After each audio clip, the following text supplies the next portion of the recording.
Lavis saqqızının əsl hekayəsini bilirsiniz. Bir vaxtlar bu saqqızı alanların çoxu dadından çox, içindən çıxacaq kağızı maraqla gözləyirdi. Hər kağızda balaca qız və oğlan rəsmi, altında isə Lavis ilə başlayan bir cümlə olurdu. Amma bu rəsmlər əslində heç vaxt saqqız üçün hazırlanmayıb.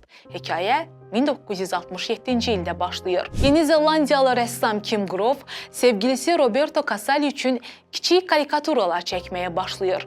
O, hisslərini sözlə ifadə etməyə əvəzinə sadə rəsmlərlə çatdırır və hər şəklin altına Lavis cümləsini yazırdı. Bu rəsmlər əvvəlcə yalnız Roberto üçün idi. Kim onları kağız salfetlərə, qeydlərə çəkir, sevgilisinə hədiyyə edirdi. Bir müddət sonra dostları bu rəsmləri görüb onları çap etdirməyə məsləhət gördülər. Beləliklə, Lavis komiksləri əvvəlcə qəzetlərdə dərc olunmağa başladı. Oxucular onları o qədər bəyəndi ki, qısa müddətdə dünyanın onlarla ölkəsində yayımlandı və milyonlarla insanın hər gün oxuduğu komikslərdən birinə çevrildi. 1975-ci ildə Kimin həyat yoldaşı Roberto xərçəng xəstəliyindən vəfat etdi.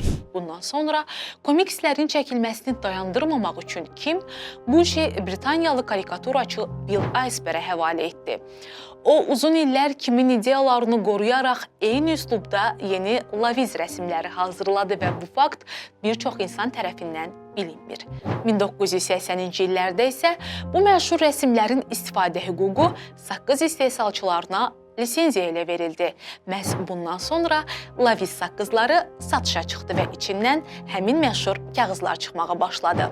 Beləliklə, dünyanın ən məşhur saqqızlarından birinin simvoluna çevrilən bu rəsmlər əslində marketinq layihəsi yox, iki insanın şəxsi sevgi hekayəsindən doğmuşdu.